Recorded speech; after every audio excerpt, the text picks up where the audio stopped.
এখন আমরা যেটি শুনবো যে টিপসটি, সেটি হচ্ছে লেবু নিয়ে শুনবো চর্মরোগ যাদের আছে, স্কিন ডিসিজ, যাদের স্কিন ডিসিজ আছে তাদের জন্য এই লেবু অনেক উপকারী। তা আমরা কী করব, ডাক্তার যাদের খুব অতিরিক্ত তারা তো অবশ্যই দেখাবেন, চিকিৎসকের পরামর্শ নেবেন, কিন্তু এই লেবু দিয়েও আর কি চর্মরোগ সারানো যায় একটি মাত্র লেবুতে। তাহলে আমরা জেনে নেব যাদের দাঁত, হাজা, চুলকানি এই ধরনের সমস্যা যাদের আছে, কিংবা ফোড়া ফুসরি হয়, তারা এই লেবুর রস লাগিয়েও আর কি সারাতে পারেন। 1 কাপ জল নেবেন, কিংবা 1 গ্লাস জল যদি বেশি থাকে, সেখানে 1টি কিংবা 2টি লেবুকে রস দিয়ে দিবেন সেই জলের মধ্যে, নর্মাল জল, তারপরে সেটা দিয়ে আর কি ওয়াশ করবেন। প্রথমত গেলো এটা, এইভাবে আমরা চর্মরোগ আর কি সারাতে পারি উপর থেকে।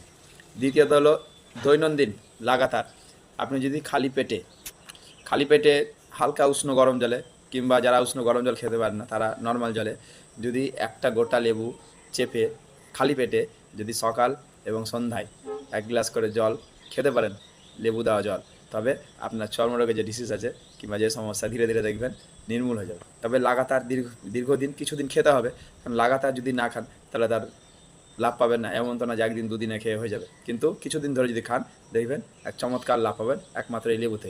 লেবু দিয়ে কিন্তু আমরা বাসন মাজলে দেখবেন বাসন চকচক করে, কাঁসা পিতলের বাসন মাজলে চকচক চকচক গ্লেজ মারে, সেরকম এই লেবুতেও আমাদের শরীরে মুখে গ্লেজ মারবে যদি আমরা সেটাকে ঠিকঠাকভাবে ব্যবহার করতে পারি। তো যাদের এই ধরনের সমস্যা আছে স্কিন ডিসিজের, চর্মরোগের, তারা এটা প্রয়োগ করুন এবং সুস্থ সবল ভালো থাকুন। নমস্কার।